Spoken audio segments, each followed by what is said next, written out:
The holographic display flickered with images of a small blue planet as 12 different alien species examined the data with growing amusement.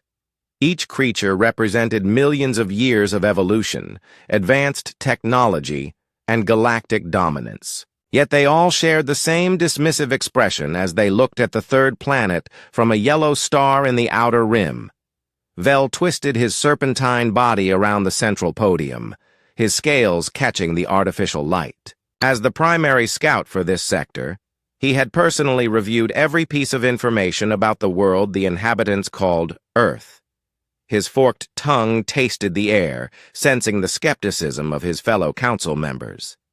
The creatures call themselves humans, Vel announced, his voice carrying a slight hiss. They have achieved basic combustion-based flight, but their fastest vessels require months to reach their own moon. Most amusing is their tendency to fight among themselves over resources that exist in abundance elsewhere in their system. The silicon-based General Thorn shifted his crystalline form, creating a sound like grinding stones. His species had mastered space travel when this solar system was still forming from cosmic dust. The idea that these primitive beings could pose any threat seemed laughable. Their weapons are crude chemical explosives, Thorn observed, his voice resonating through the chamber. Their most powerful devices can barely crack the surface of their own planet. We have single mining tools that exceed their destructive capability. Around the circular chamber, other species nodded in agreement. The gas-dwelling Nimbus creatures floated in their environmental suits, their cloud-like forms shifting with what passed for laughter among their kind. The plant-based botanicals swayed gently, their photosynthetic processes humming with contentment at such an easy assessment. Ambassador Reed, the eldest of the botanical representatives, extended several vine-like appendages toward the display. Her species valued life in all forms and had a reputation for suggesting diplomatic solutions, even in hopeless situations. "Perhaps we should establish contact," Reed suggested, her voice like rustling leaves. "These humans show remarkable adaptability across their planet's diverse environments. They might prove useful allies in time." The suggestion drew immediate opposition from the more militaristic species. Commander Zix of the warrior caste pounded his forearms against his chest, the sound echoing through the chamber like thunder. His people had conquered 17 systems through superior firepower and tactical superiority. "Allies," Zix rumbled, his massive frame dwarfing the other delegates. "These creatures cannot even achieve unity among their own species. Their planet shows evidence of hundreds of separate governments, each claiming territory and resources. They fight wars over invisible lines drawn on maps."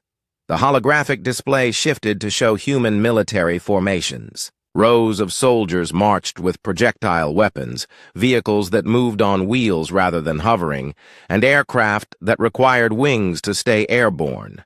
The technology appeared so primitive that several council members wondered if the survey data contained errors. Vel manipulated the controls, showing detailed scans of human cities. The structures were built upward rather than utilizing anti-gravity architecture. Transportation systems relied on burning fossil fuels. Communication networks used electromagnetic radiation rather than quantum entanglement. Every aspect of human civilization seemed centuries behind the galactic standard. Their population centers show no defensive capabilities beyond primitive radar systems, Vel continued his report. They have launched a few hundred artificial satellites, mostly for communication and weather observation.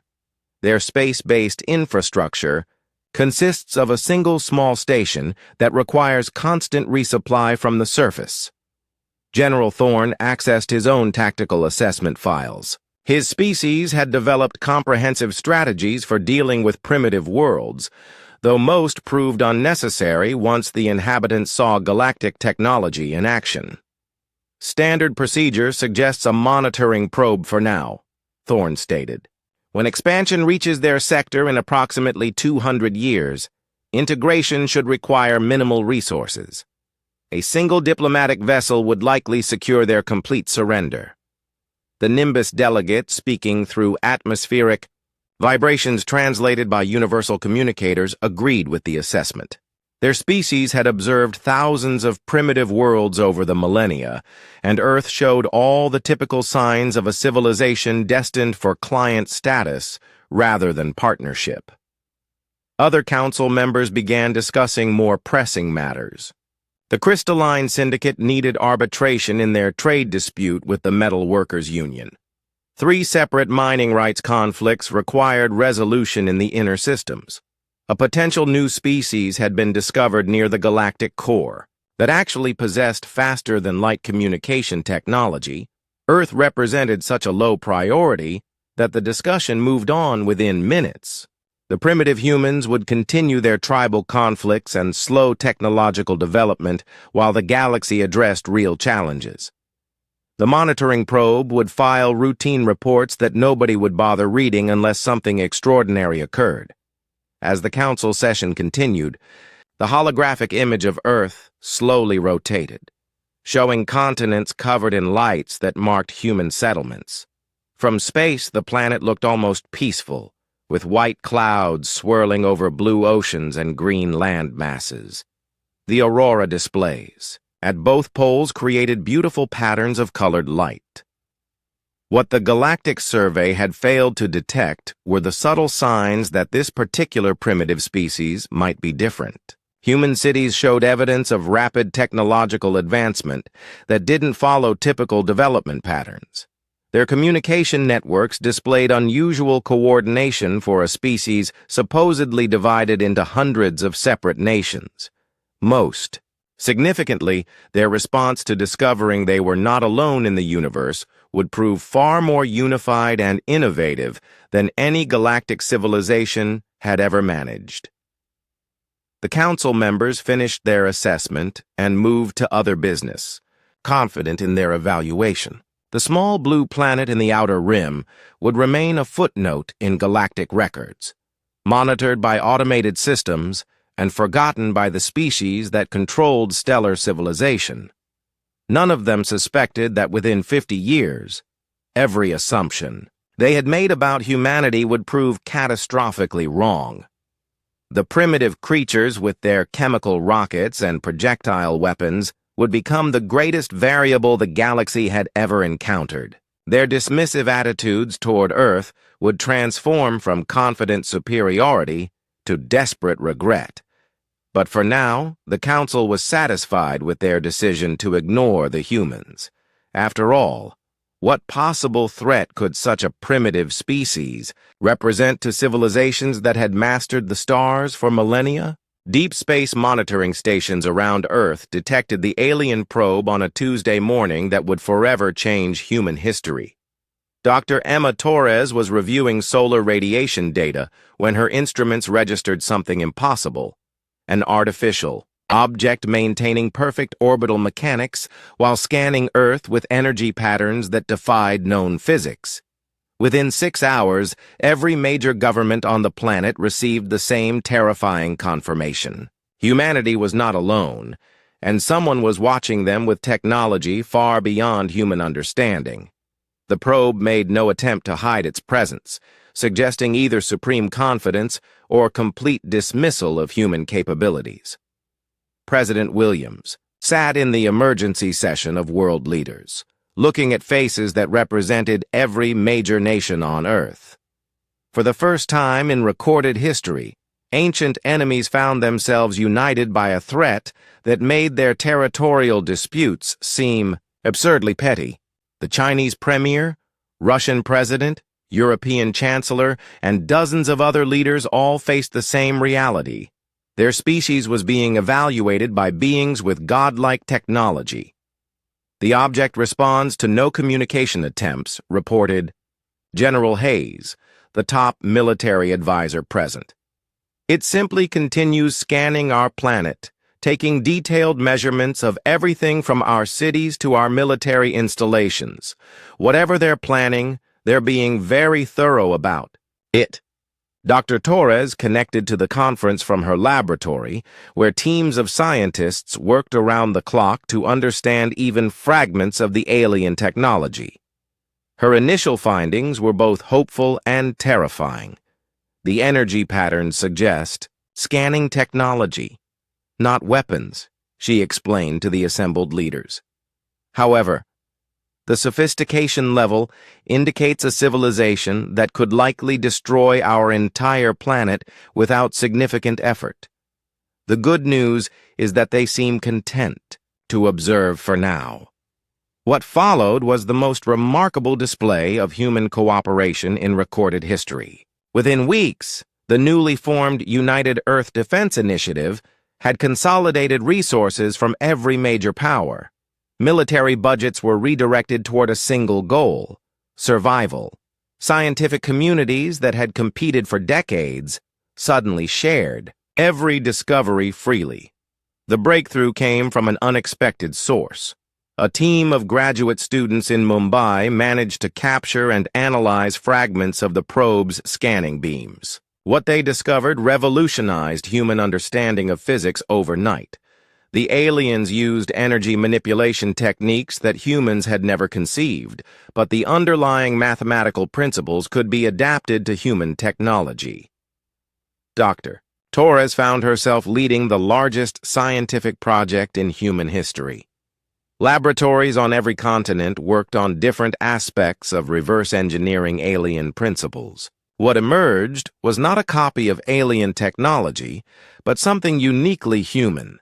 Hybrid systems that combined alien physics with human engineering in ways that shouldn't work, but somehow did. The first breakthrough was energy generation. Human fusion, reactors, modified with alien energy-focusing principles, achieved efficiency levels that violated conservation laws according to human science. The modified reactors produced clean, abundant power that enabled previously impossible technologies. Ray Mitchell, a former aerospace engineer, led the crash construction program for humanity's first true space fleet.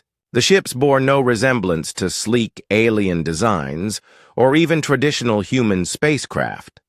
They looked like flying scrapyards, with exposed systems, irregular hull shapes, and weapons that appeared cobbled together from spare parts.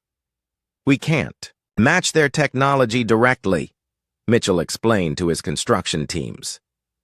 "But we can make our technology do things they won't expect. Their scanning shows they understand our current capabilities perfectly. They have no data on what we can build when we combine their physics with human desperation." The shipbuilding program produced vessels that confused even their human creators. The power systems worked despite violating several physical laws. The weapons fired projectiles accelerated by principles that human scientists couldn't fully explain. Most importantly, the ships could move through space using hybrid drives that left energy signatures unlike anything in known galactic databases. Colonel Lisa Davies oversaw the militarization of the entire solar system. Human engineers proved remarkably adept at camouflage and deception, skills that apparently few galactic species had developed. They hollowed out asteroids to create hidden weapon platforms, built facilities inside planetary rings that were invisible to standard scanning methods, and developed communication networks that operated on principles the monitoring probe couldn't detect. The construction effort required unprecedented global cooperation. Resources flowed freely between nations that had been enemies for centuries. Russian titanium was processed in American facilities using Japanese robotics and installed in ships built in African orbital yards. The old divisions of nationality became irrelevant when faced with species-level extinction. What impressed human planners most was how quickly their species adapted to thinking on solar system scales. Within months, humans were planning defensive strategies that spanned from Mercury to Pluto. They developed logistics networks that supplied hidden bases throughout the outer planets. Most remarkably, they did it all while maintaining the appearance of primitive division on Earth's surface. The alien probe continued its observations, reporting back that humans remained fragmented into competing nations with limited space capability. The monitoring system was designed to detect advanced technology and military buildups, but human hybrid systems registered as natural phenomena or primitive industrial activity. By the end of the first year, humanity had achieved something the Galactic Council considered impossible. They had unified their entire species under a single military command while developing technology that exceeded galactic capabilities in specific areas. Most importantly, they had done it all in complete secrecy. Dr. Torres stood in the command center of humanity's primary defense station, hidden in the asteroid belt between Mars and Jupiter. Around her, displays showed the positions of hundreds of human vessels, thousands of weapon platforms, and communication networks that spanned the solar system. The primitive species that had been dismissed by the Galactic Council had become something unprecedented, a civilization that combined advanced technology with the desperation and innovation that came from facing extinction. The humans were ready for whatever came next. 50 years after the initial survey, the Galactic Council finally decided that humanity had waited long enough. The Outer Rim expansion project needed to proceed, and the Sol system represented valuable real estate in the new colonial territories. Admiral Krex received his assignment with the casual indifference of a bureaucrat handling routine paperwork. The Serpentine Empire had grown significantly since the first Earth survey. Their military technology had advanced, their territorial holdings had expanded, and their confidence in galactic superiority had reached new heights. Krex himself embodied this confidence, having spent decades managing colonial operations against primitive species who invariably surrendered at the first sight of galactic technology. 12 conquest vessels seemed excessive for subduing a single, primitive world, but Council protocols required overwhelming force to minimize casualties on both sides. Each ship carried 10,000 soldiers equipped with plasma weapons, energy shields, and powered armor that could withstand anything primitive species might deploy. The fleet also included orbital bombardment capabilities, though Krex doubted they would be necessary. The journey to Sol took 3 months using standard galactic hyperdrive technology. During the voyage, Krex reviewed the outdated intelligence reports from the monitoring probe, which had been filing routine updates for 5 decades. The humans had apparently made some technological progress, achieving basic fusion power and expanding their orbital infrastructure slightly, but remained well within expected parameters for primitive development. As the fleet approached the outer edge of the Sol system, Krex prepared the standard subjugation broadcast.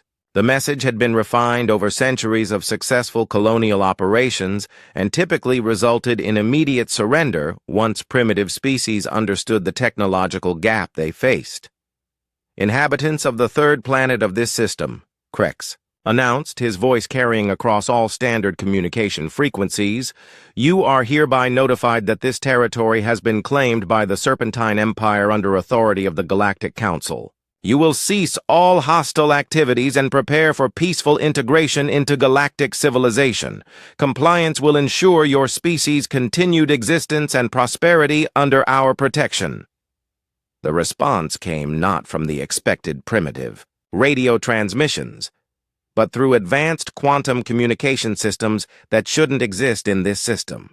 Moreover, the reply arrived in perfect galactic standard, a language that required decades to master and wasn't included in any Earth monitoring data. This is Admiral Torres of the United Earth Defense Force, came the impossible response. You have entered human territorial space without permission. Your presence here violates our sovereignty and threatens our security. You have one standard, galactic hour to reverse course and leave this system.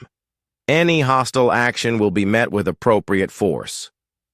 Krex's second-in-command, Commander Yith, examined the communication analysis with growing confusion.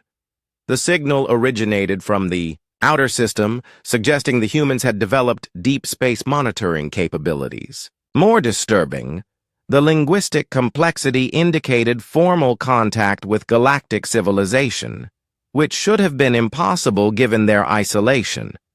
Perhaps they captured and interrogated crew from a crashed ship, Yith suggested, his own certainty beginning to waver. Admiral Krex dismissed such speculation. No galactic vessels had been reported missing in this sector for centuries. The humans were obviously bluffing, using stolen or primitive technology to appear more advanced than their actual capabilities. The Conquest fleet maintained course toward Earth, ready to demonstrate the futility of resistance. As the fleet passed the orbit of Neptune, Krex's sensors began detecting anomalous readings throughout the system, objects that registered as asteroids, or natural phenomena occasionally showed energy signatures that seemed artificially generated. However, the readings were subtle enough to dismiss as sensor errors or natural cosmic radiation. The Admiral activated his fleet's tactical systems, expecting the humans to reveal whatever primitive defenses they had constructed. Most likely, they had managed to place some basic weapons on their space station or perhaps launched a few military satellites. Standard procedure called for a demonstration of superior firepower to encourage immediate surrender. What happened next would haunt the survivors for the rest of their lives. The attack came from every direction simultaneously. Objects that had appeared to be asteroids, cosmic debris, or empty space suddenly revealed themselves as weapon platforms. The humans had somehow militarized their entire solar system while maintaining perfect camouflage from galactic sensors. Krex's flagship shuddered under impacts from weapons that defied galactic understanding of physics. Instead of standard plasma or particle beams, the humans were firing solid projectiles accelerated to relativistic speeds. The concept was so primitive that galactic defensive systems weren't designed to counter it, yet the results were devastatingly effective. Shields are ineffective against solid matter impacts, reported the fleet's tactical officer, his voice rising with panic. These projectiles are moving at significant percentages of light speed. Our deflector systems can't stop them. The human weapons represented a perfect fusion of primitive concepts with advanced physics. Rather than developing the elegant energy weapons favored by galactic civilization, humans had focused on making simple projectiles move impossibly fast. The approach was crude, inelegant, and absolutely devastating against shields designed to deflect energy rather than matter. Admiral Krex watched in horror as his carefully planned invasion dissolved into chaos. Ships that had conquered dozens of systems found themselves crippled by weapons that looked like throwbacks to primitive warfare. The humans weren't fighting like any known galactic species. They weren't even fighting like the humans described. In 50 years of intelligence reports, the communication channel activated again, carrying the calm voice of Admiral Torres. Serpentine vessels, you are surrounded and outgunned. Power down your weapons and prepare to be boarded. Any attempt to flee or fight will result in your destruction. You have 30 seconds to comply. Krex looked at his tactical displays, which showed human ships materializing from throughout the system. Vessels that appeared to be cobbled together, from scrap metal, moved with the coordination of a fleet that had trained together for decades. Their energy signatures matched no known galactic technology, suggesting they had developed their own unique approach to space warfare. 3 of Krex's ships managed to activate their hyperdrive systems and escape toward galactic space. The remaining 9 vessels faced a choice between surrender and annihilation. The humans had not only developed advanced technology in secret, but had deployed it with tactical precision that exceeded most galactic military standards. The Sol system had become a trap, and the Galactic Council's assumptions about primitive humanity were about to be shattered completely. The Battle of Saul lasted exactly 17 minutes and became the most studied military engagement in galactic history. Every moment was recorded from multiple angles by both human and alien sensors, creating a comprehensive record of how conventional, galactic warfare doctrine collapsed against human tactical innovation. Admiral Krex's remaining ships found themselves facing weapons that operated on principles no galactic military academy had ever considered. The humans had taken the simple concept of throwing rocks and elevated it to an art form that made advanced civilizations weep. Their kinetic projectiles moved at 90% light speed, making them impossible to dodge and nearly impossible to detect until impact. The first Serpentine cruiser died when what human records later classified as a relativistic crowbar punched through 7 decks of military-grade armor.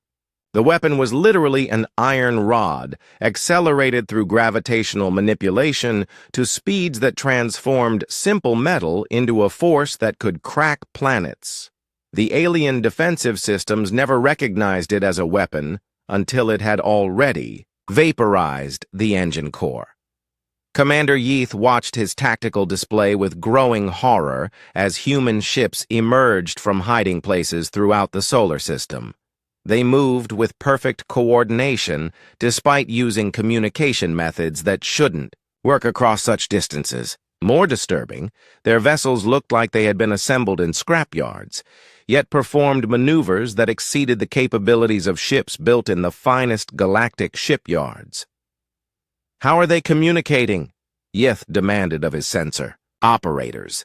We're detecting no subspace transmissions, no quantum entanglement networks, no gravitic pulse systems, yet they're coordinating fleet movements across billions of kilometers in real time." The answer would have terrified the survivors if they had understood it. Humans had weaponized their greatest survival trait, the ability to work together without formal communication systems.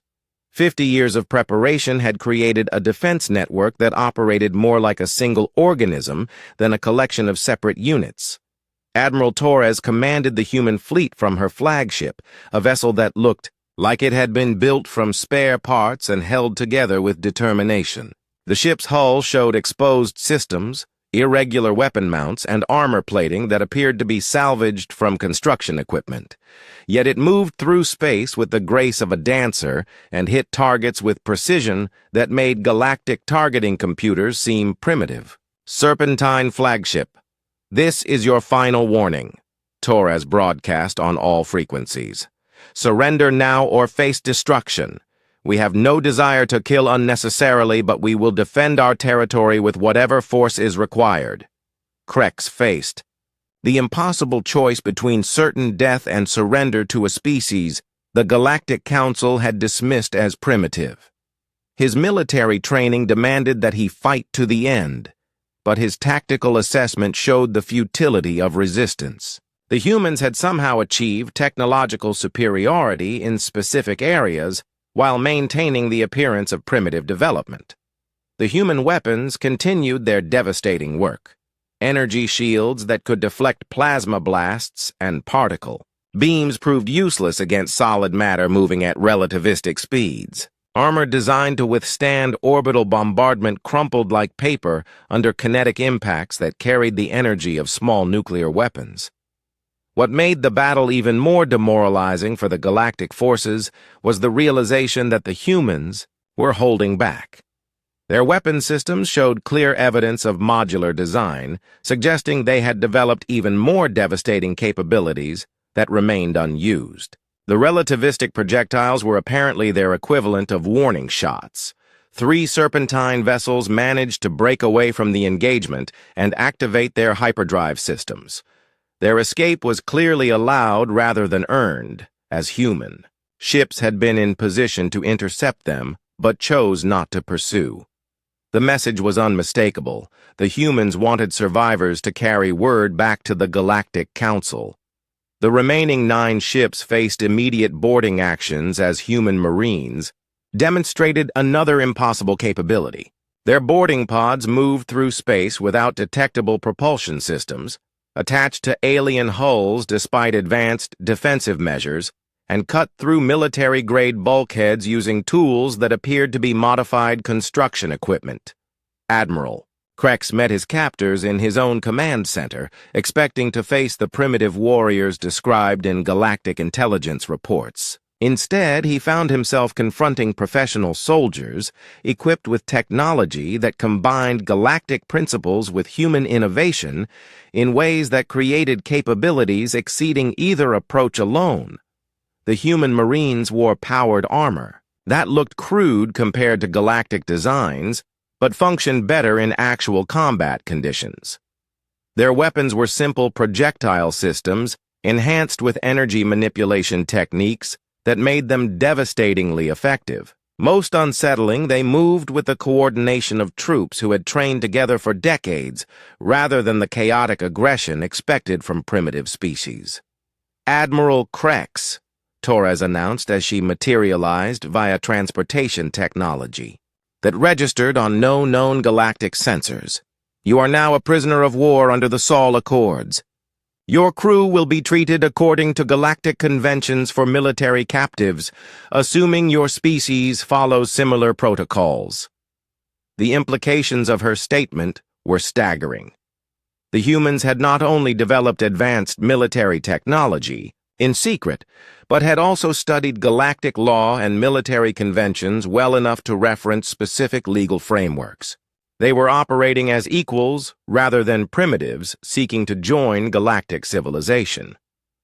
Over the following days, the captured Serpentine crews learned the true scope of human preparation. Their captors spoke multiple galactic languages fluently, understood complex political relationships between species, and demonstrated technological capabilities that exceeded galactic standards in multiple areas. Most shocking, they had achieved all of this while maintaining perfect operational security for 50 years. The human interrogations were conducted with professional courtesy that made the prisoner's situation even more disturbing. Rather than primitive torture or crude attempts at information extraction, the humans used psychological techniques that would have impressed galactic intelligence services. They clearly understood both individual psychology and species-specific behavioral patterns. When the 3 surviving Serpentine ships reached Council space with their impossible reports, the political earthquake began immediately. A primitive species had not only repelled a standard conquest fleet, but had done so with such overwhelming superiority that the engagement was never in doubt. More terrifying, the humans had developed their capabilities in complete secrecy while maintaining the appearance of primitive technological development. The Galactic Council faced its first existential crisis in millennia. Every assumption about primitive species, technological development, and military superiority had been shattered by a species they had dismissed as irrelevant. The humans had not simply achieved parity with galactic civilization, they had demonstrated capabilities that exceeded galactic norms in ways that made traditional defensive strategies obsolete. The age of galactic dominance was ending, and the survivors of the Battle of Sol carried the news that would reshape interstellar politics forever. The emergency session of the Galactic Council convened under circumstances none of its members had ever imagined possible. For the first time in recorded galactic history, a primitive species had not only repelled a conquest fleet, but had begun actively expanding into Council-controlled space. Human exploration vessels appeared throughout the Outer Rim territories, scanning systems with the same casual dismissal the Council had once shown Earth. General Thorne's crystalline form flickered with stress patterns as he presented his tactical assessment to the assembled species representatives. The same being who had dismissed Earth as a non-threat now faced the impossible task of explaining how humans had achieved technological superiority in multiple critical areas. Their weapons operate on principles we never considered, Thorne reported, his voice resonating with defeat. Rather than perfecting energy-based systems, they focused on accelerating simple matter to relativistic speeds. The approach is crude, inelegant, and absolutely devastating against our defensive technologies. The holographic displays showed footage from the Battle of Saul, images that had shattered every assumption about human capabilities. Ships that looked like flying scrapyards moved with coordination that exceeded the finest galactic fleets. Weapons that appeared primitive destroyed vessels built with millennia of technological advancement. Most disturbing, the humans had clearly been holding back during the engagement. Ambassador Reed, the only council member who had originally suggested diplomatic contact with Earth, swayed her botanical form in what her species expressed as deep satisfaction. Her early wisdom now seemed prophetic rather than naive. "I attempted to warn this council 50 years ago," Reed observed, her voice carrying the rustle of leaves in a gentle breeze. "Humans demonstrated remarkable adaptability and innovation, even in their primitive state. We chose to dismiss rather than engage, creating the very situation we now face." The political implications were staggering. Every client species under Council protection now questioned whether their protectors could actually defend them. Independent worlds that had remained neutral began establishing diplomatic relationships with humanity rather than waiting for Council expansion. The careful balance of galactic politics was collapsing as species reassessed their positions based on demonstrated human capabilities. Commander Yeath, one of the few survivors from Admiral Krex's fleet, provided first-hand testimony about human military doctrine. His account painted a picture of a species that approached warfare with creativity that made them utterly unpredictable in combat situations. "They don't fight like any known galactic species," Yeath reported, his voice still, carrying traces of trauma from the encounter. "Their tactics combine multiple approaches simultaneously. They use technology we've never seen, strategies we never anticipated, and coordination methods we can't detect or understand. The most terrifying aspect of the human emergence was their approach to expansion. Rather than conquering territory through force, they established trading relationships and defensive alliances with species the Council had ignored or dismissed. Independent worlds welcomed human protection because it came without the cultural domination typical of galactic colonization." President Chen arrived at the Council chambers aboard a human diplomatic vessel that violated several fundamental laws of physics while remaining completely functional. Her ship demonstrated the same hybrid approach to technology that characterized all human achievements.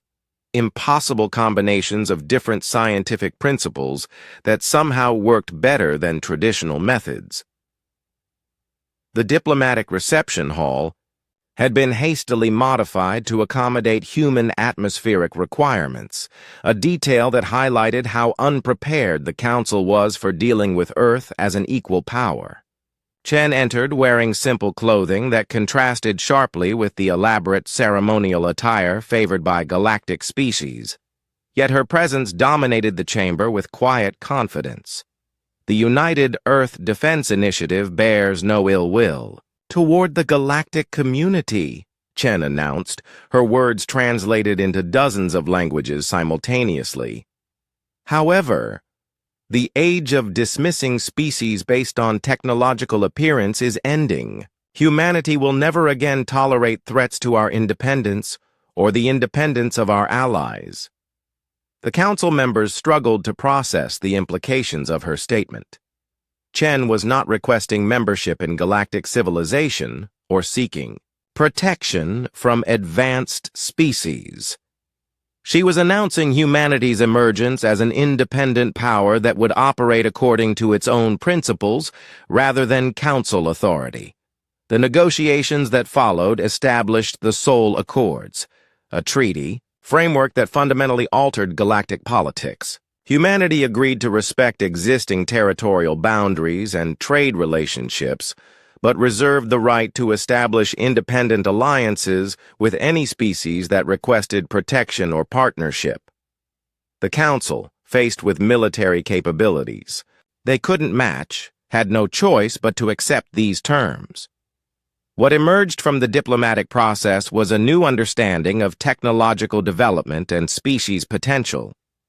The Council's traditional approach of gradual advancement within established paradigms had been rendered obsolete by humanity's willingness to combine different scientific principles in unprecedented ways. Their hybrid technologies consistently outperformed pure galactic systems because they incorporated creative solutions that no established civilization would consider. The economic implications proved as significant as the military ones. Human manufacturing techniques, combining alien physics with human engineering innovation, produced goods that were more efficient and less expensive than traditional galactic products. Independent worlds began preferring human trade relationships because they offered better value without cultural domination requirements.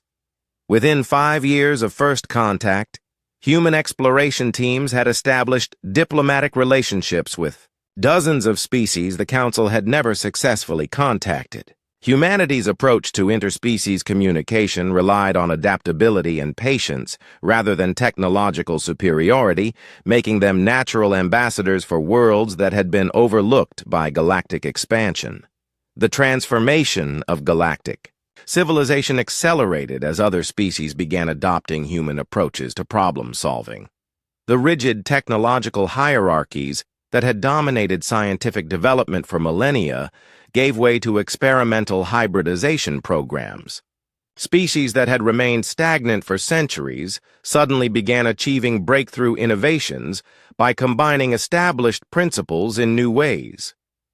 General Thorne found himself studying human military doctrine at the Council War College, trying to understand how a species could achieve such devastating tactical effectiveness through unconventional approaches.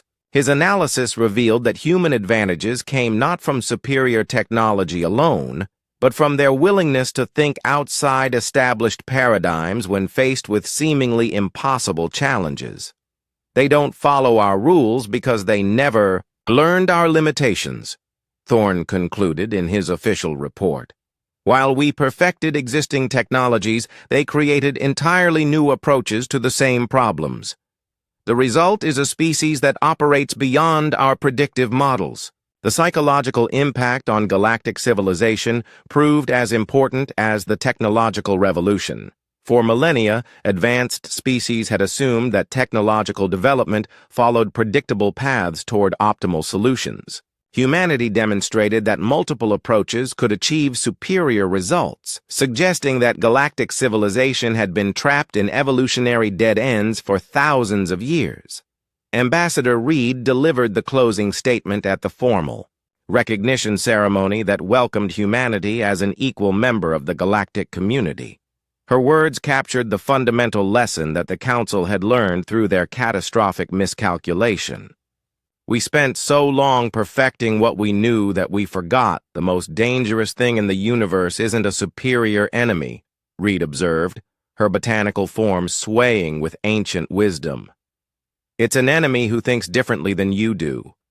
Humanity has taught us that innovation trumps perfection, that adaptability exceeds specialization, and that assumptions about primitive species can prove fatally wrong. The ceremony concluded with the installation of permanent human representatives in the council chambers, a recognition that Earth had achieved something unprecedented in galactic history. They had transformed from a dismissed primitive world to a major galactic power in less than a century, fundamentally altering the balance of interstellar politics through sheer determination and innovative thinking. The galaxy would never again make the mistake of underestimating species based on their apparent technological limitations. The humans had demonstrated that creative thinking and unified determination could overcome seemingly impossible odds, establishing themselves as the wild card that would reshape galactic civilization for millennia to come. As the council members departed from the historic session, each carried the sobering knowledge that their comfortable assumptions about galactic hierarchy had been shattered forever. The primitive humans from the outer rim had become the most unpredictable and potentially influential species in known space, and the galaxy would never be the same.